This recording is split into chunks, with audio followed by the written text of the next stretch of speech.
Hello, कैसे हैं आप लोग? पढ़ाई अच्छी चल रही है? तो आज का हमारा टॉपिक है Friedel-Crafts acylation reaction with mechanism and different questions. जो ऑर्गेनिक केमिस्ट्री की नेम रिएक्शन की सीरीज चल रही है, इसके अंदर ये काफी इंपॉर्टेंट रिएक्शन होने वाली है with the example of electrophilic substitution mechanism. My self doctor PK Singhal, और आप मुझे देख रहे हैं हमारे YouTube channel chemistry Pandit Singhal sir पर। तो आइए स्टार्ट करते हैं फ्रीडल-क्राफ्ट एसाइलेशन। इससे पहले आप लोगों ने फ्रीडल-क्राफ्ट एल्काइलेशन का डिटेल ऑलरेडी पढ़ लिया होगा, मुझे उम्मीद है, तो इसको पढ़ने में आपको और भी अच्छा लगने वाला है। देखिए यहां पर एक एग्जांपल ले रहे हैं। सपोज करते हैं हमारे पास है ये बेंजीन, या बेंजीन का आप कोई डेरिवेटिव भी ले सकते हैं। हमें पता है कि बेंजीन के हर कार्बन के पास एक हाइड्रोजन होता है। साथ में मैं यहां पर ले रहा हूं RCOX।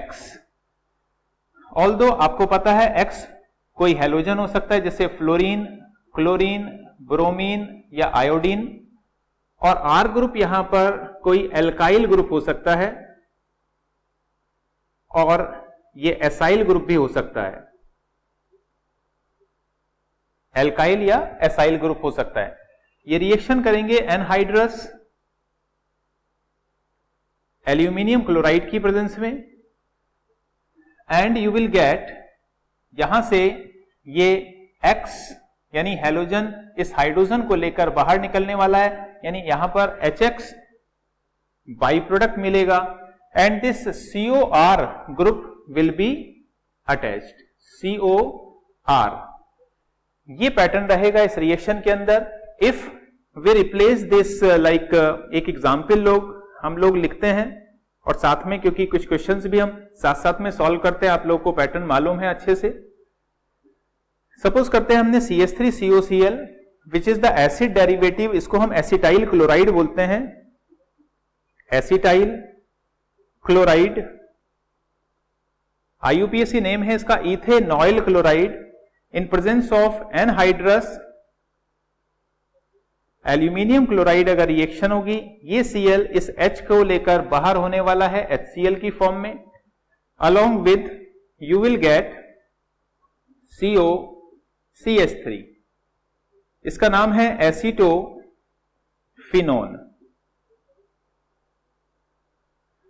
So this is the pattern of reaction. Let's take one more example. एक और एग्जाम्पल लेते हैं। अगर हम लोगों ने यहां पर CH3 CH2COCl लिया, इन प्रेजेंस ऑफ वही एनहाइड्रस AlCl3, ये रिएक्शन कराई गई।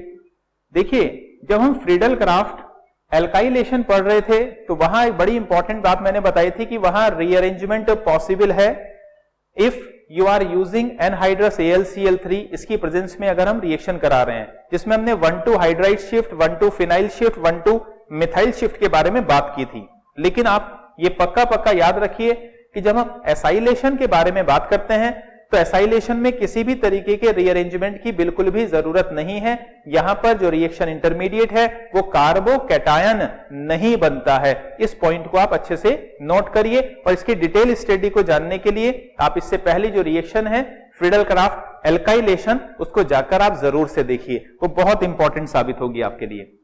तो यहां कार्बन के पास CO, ये कार्बोनिल ग्रुप, COCl H के साथ जाएगा HCl बनकर, और यहां से एज इट इज ये अटैच होने वाला है, यानी CH2CH3 अलोंग विद HCl। एक और एग्जांपल यहां पर देखिए। फॉर एग्जांपल हम लोगों ने बेंजीन की रिएक्शन कराई CH3COOCOCH3 के साथ। तो यहां पर मैंने एसिटाइल क्लोराइड या इथेनॉइल क्लोराइड नहीं लिया, बल्कि मैंने एसिड का दूसरा डेरिवेटिव, जिसको आप एसिड एनहाइड्राइड बोलते हैं, उसको यूज किया गया है। तो ये भी यहां पर वैलिड काम करेगा, और इसी तरीके से एनहाइड्राइड AlCl3 की प्रेजेंस में ये रिएक्शन को देने वाला है। इसमें एक साइड से, क्योंकि एसिड का डेरिवेटिव है एसिड एनहाइड्राइड, तो ये इसके अंदर सपोज करते हैं पॉजिटिव पार्ट बना, और ये नेगेटिव पार्ट बना। क्योंकि इलेक्ट्रोफिलिक सब्स्टिट्यूशन है, इसलिए पॉजिटिव पार्ट ही इस हाइड्रोजन को रिप्लेस करने वाला है। तो यू विल गेट, आप अच्छे से देख सकते हैं यहां पर, ये अगर मैं डिसोसिएटिव फॉर्म में सिंपल तरीके से दिखाऊं तो ये पॉजिटिव पार्ट बनेगा और रिंग नेगेटिव पार्ट बनेगा। तो positive part will replace this positive part, this is called electrophilic substitution. Here you are going to get again acetophenone आपको मिल रहा है, लेकिन बाई प्रोडक्ट इस बार HCl की जगह पर CH3COOH मिलेगा, यानी एसिटिक एसिड आपको यहां पर मिलने वाला है। CH3COOH यहां पर आपको मिलेगा। एक और एग्जाम्पल मैं यहां पर आपको एक्सप्लेन करूंगा, यहां पर इधर लिख दे रहे हैं। फॉर एग्जाम्पल मेरे पास है बेंजीन, ये काफी इंपॉर्टेंट एग्जाम्पल है बेटा, और हम लोग ले रहे हैं, सपोज करते हैं CH3COOC CH3CH3CH3। तो यहां पर आप देखिए ये जो आपने एसिड एनहाइड्राइड लिया था, यहां पर ये जो एसिड एनहाइड्राइड लिया गया था वो था symmetrical, that was symmetrical acid anhydride. लेकिन यहां इस रिएक्शन के अंदर जो एसिड एनहाइड्राइड आप ले रहे हैं वो अनसिमेट्रिकल है, क्योंकि ऑक्सीजन के साथ, एक मिनट, इसके अंदर CO ग्रुप छूट गया, दोबारा से लिखता हूं इसको, CO CH3 CH3 CH3। ये एसिड एनहाइड्राइड बेटा ये कैसा है, ये अनसिमेट्रिकल है। आपको दिखाई दे रहा होगा अनसिमेट्रिक, क्योंकि इस ऑक्सीजन के एक साइड में CH3CO है और दूसरी वाली साइड एक बल्की ग्रुप आ चुका है। ये बल्की ग्रुप आने की वजह से यहां स्टीयरिक हिंड्रेंस डेवलप हो जाएगा। क्या डेवलप हो जाएगा? Stearic hindrance. स्टीयरिक हिंड्रेंस यानी एक तरीके का यहां पर रिपल्शन जैसा क्रिएट हो जाएगा, और रिपल्शन अगर क्रिएट होता है तो आप ये याद रखिए कि इस केस में डिसोसिएशन हमेशा जिधर लेस बल्की ग्रुप होगा, जिधर छोटा ग्रुप होगा, वहां से डिसोसिएशन शो करना होता है, क्योंकि स्टीयरिक हिंड्रेंस आने की वजह से, इसको सर इफेक्ट भी बोलते हैं, स्टीयरिक हिंड्रेंस आने की वजह से ये लॉजिक इसमें काम करेगा। तो आप ये याद रखिए कि इसमें नेगेटिव पार्ट ये बनेगा और पॉजिटिव पार्ट ये बनेगा। सिमिलरली यहां पर आप देख सकते हैं पॉजिटिव पार्ट हाइड्रोजन बनेगा और रिंग यहां पर नेगेटिव पार्ट बनने वाला है। रिंग कैसा पार्ट बनेगा? यहां पर नेगेटिव। तो यहां पर अगर आप रिएक्शन को देखते हैं तो you will get this product, यानी यहां पर CO CH3 वही एसिटोफिनोन बन रहा है, ये पोर्शन ने H को रिप्लेस किया और इस ऑक्सीजन के साथ ये हाइड्रोजन अटैच होने वाला है। तो मैं यहां पर इसको ऐसे लिख दे रहा हूं इन्वर्टेड फॉर्म में, this is CO C CH3 CH3 CH3।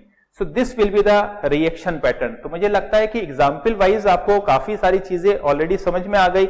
यहां पर जो एग्जामिनर ध्यान देता है, ये पॉइंट आप याद रखिए कि in this no rearrangement takes place. यहां पर आपको किसी भी तरीके का 1 to hydride shift, 1 to methyl shift, 1 to phenyl shift नहीं करना है। इस बात को आप अच्छे से देखिए। लॉजिक क्या है? लॉजिक वही है कि वहां पर जो मैकेनिज्म है थोड़ा सा फर्क आएगा। एल्काइलेशन वाला अगर आपने मैकेनिज्म देख लिया है तो आपको एसाइलेशन वाला मैकेनिज्म में छोटा सा एक डिफरेंस बताऊंगा, वो अच्छे से समझ में आ जाएगा। तो ये आप कंप्लीट करिए, इसके बाद मैं मैकेनिज्म लेने जा रहा हूं। See the mechanism. Although mechanism का नाम वहां पर लिखा है मैंने, इलेक्ट्रोफिलिक सब्स्टिट्यूशन, वही मैकेनिज्म इसमें फॉलो करूंगा। सबसे पहले क्या होने वाला है, ये जो RCO, अगर मैं यहां पर X की जगह Cl लेकर इस काम को करता हूं तो देखिए यहां पर मैं Cl लिख ले रहा हूं, जिससे सभी लोगों को एग्जाम्पल को समझने में कंपैरेटिवली ज्यादा आसानी हो जाए। तो सबसे पहले क्या होने वाला बेटा, तो यहां पर AlCl3 को आप लोग जानते हैं। AlCl3 क्या है? एक हैलोजन कैरियर। हैलोजन कैरियर क्यों है ये हैलोजन कैरियर? क्योंकि ये इलेक्ट्रॉन डेफिशिएंट स्पीसीज है। इलेक्ट्रॉन डेफिशिएंट स्पीसीज होने का मतलब है इसके पास इलेक्ट्रॉन की कमी है, और इलेक्ट्रॉन की कमी को पूरा करने के लिए इसके अंदर से ये हैलोजन को अपनी तरफ अट्रैक्ट करने वाला है। तो देखिए यहां पर होगा ये कि RCOCl when react with AlCl3, AlCl3 में जो एल्यूमिनियम है टोटल मिलाकर इसके पास 6 इलेक्ट्रॉन है। आपको पता होगा क्लोरीन की वैलेंसी 1 होती है, इसका मतलब एल्यूमिनियम और क्लोरीन के बीच में टोटल 3 कोवेलेंट बॉन्ड है, और 3 कोवेलेंट बॉन्ड मतलब total number of electron is 6। This AlCl3 need 2 electron, और जो हैलोजेंस होते हैं उनके पास लोन पेयर ऑफ इलेक्ट्रॉन काफी मात्रा में होते हैं। तो इस लोन पेयर ऑफ इलेक्ट्रॉन की हेल्प से AlCl3 के साथ ये कोऑर्डिनेट या डेटिव बॉन्ड बनाएगा। जैसे ही ये बॉन्ड बनेगा इमीडिएटली ये पीस अलग होने वाला है। ठीक है ना। तो देखिए यहां पर कैसे होगा, ये RCO Cl डेटिव बॉन्ड बना रहा है। डेटिव बॉन्ड को कुछ लोग एरो से शो करते हैं, आपकी मर्जी है, जिस तरीके से चाहें तो आप कर सकते हैं। इसमें ये पोर्शन क्या बनने वाला है, क्योंकि ये डोनर का बिहेव कर रहा है और ये रिसीवर का बिहेव कर रहा है, चलो इसको ऐसे ही छोड़ देते हैं, जिसके अंदर मैं बता रहा हूं कि ये पॉजिटिव पार्ट बना, ये नेगेटिव पार्ट बना हुआ। ऑल्दो आप लोगों को पता ही होगा कि Cl is more electronegative than carbon. तो ये आपका बेसिकली एक इंटरमीडिएट बना। अब क्या होगा, देखिए यहां पर है, सपोज करते हैं बेंजीन, बेंजीन के पास है हाइड्रोजन।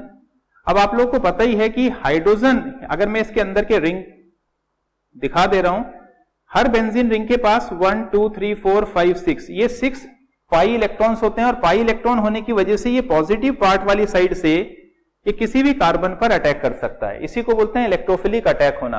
और साइमल्टेनियसली क्या होगा, साइमल्टेनियसली जैसे ही, देखिए ध्यान रखिए, ये साइमल्टेनियस इफेक्ट होने वाला है। जैसे ही ये कार्बन इस कार्बन पर अटैक करेगा, कार्बोनिल का कार्बन इस कार्बन पर अटैक करेगा, साइमल्टेनियसली ये AlCl3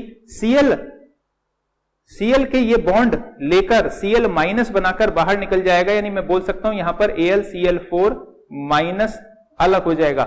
लेकिन ये स्टेप साइमल्टेनियस इफेक्ट है।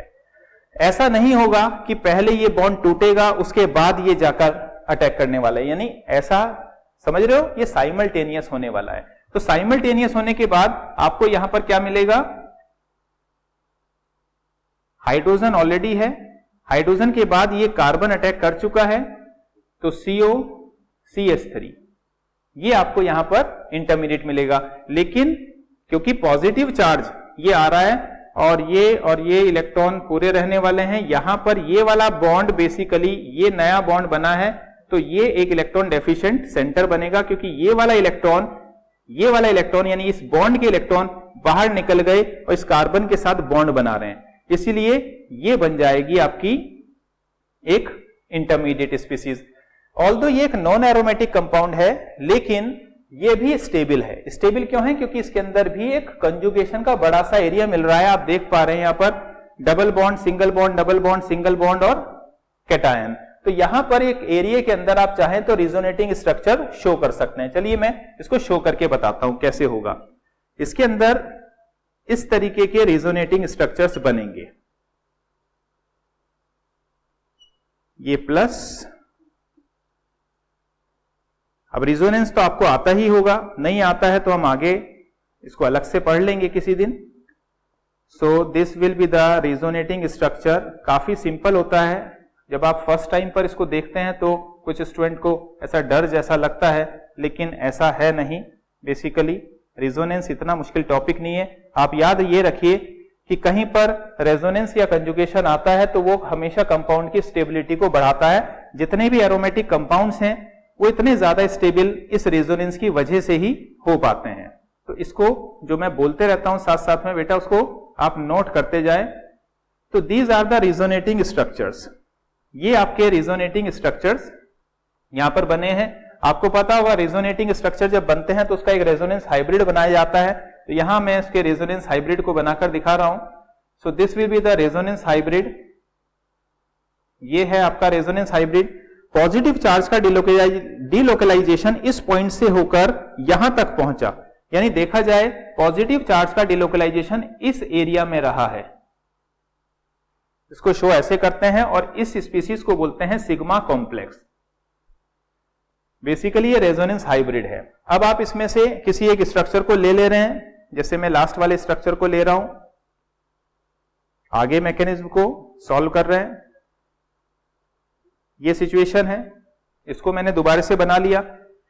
अब क्या होगा, ये जो AlCl4 माइनस यहां पर हमने लिखा था, AlCl4 माइनस जो कि सॉल्यूशन में है, देखिए पॉजिटिव चार्ज इस रिंग को कंप्लीटली एरोमेटिक बनाने के लिए होता यह है, मैंने कई बार पहले भी बताया है कि पॉजिटिव चार्ज फाइनली हाइड्रोजन पर जाएगा।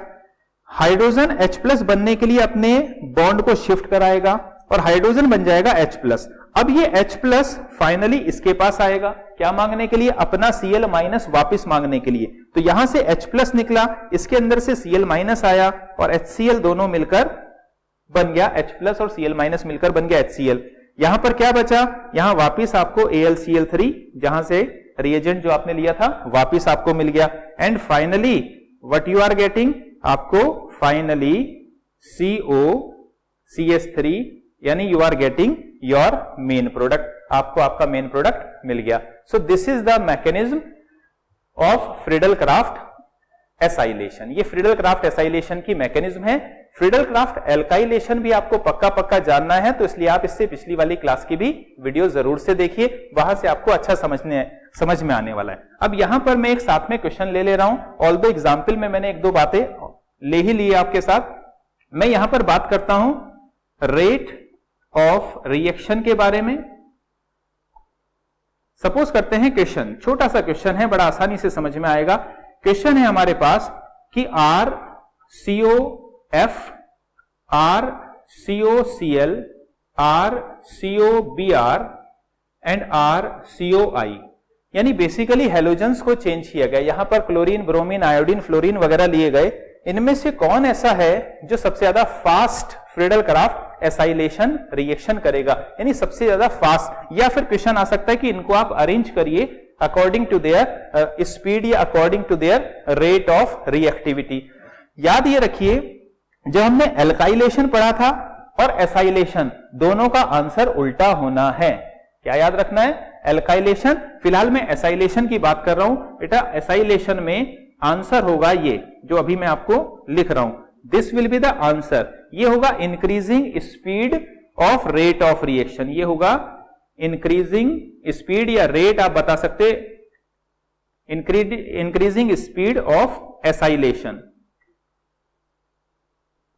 रीजन क्या है यहां पर लॉजिक हम यूज करते हैं लिविंग ग्रुप वाला। हम लोग को पता होगा कि I क्योंकि साइज में सबसे बड़ा है, सबसे बेटर लिविंग ग्रुप है। इसके बाद Br साइज में छोटा है, थोड़ा खराब लिविंग ग्रुप है, Cl और खराब लिविंग ग्रुप है, और फ्लोरीन और ज्यादा खराब लिविंग ग्रुप है।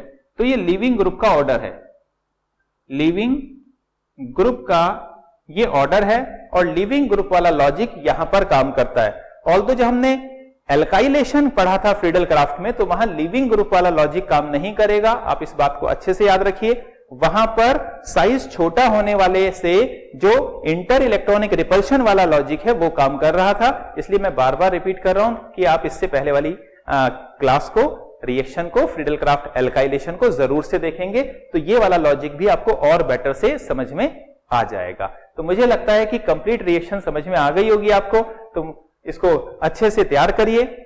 जितने भी क्वेश्चंस इससे रिलेटेड थे रिएक्शन बेस, वो मैंने एग्जाम्पल में आपको बता दिए। रेट ऑफ रिएक्शन से रिलेटेड जो क्वेश्चन आता है वो मैंने आपको यहां पर एक्सप्लेन किया। And keep learning with do well.